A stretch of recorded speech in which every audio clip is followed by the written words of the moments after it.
Naam. Tuambie yuko wapi? Yuko tayari? Yuko tayari. Kwa hiyo ulikuja kufanya nini? Jamani, mwanaume lazima ukague mazingira. Piga makofi mengi na vigelegele.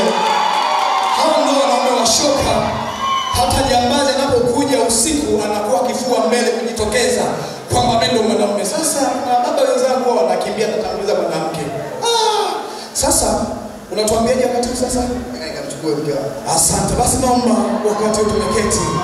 Ladies and gentlemen, brothers and sisters, tonight allow me to introduce it to you Mrs. Castro. Yupo mlangoni, naomba tumpokee kwa makofi mengi na vigelegele. Twende tukampokea sasa.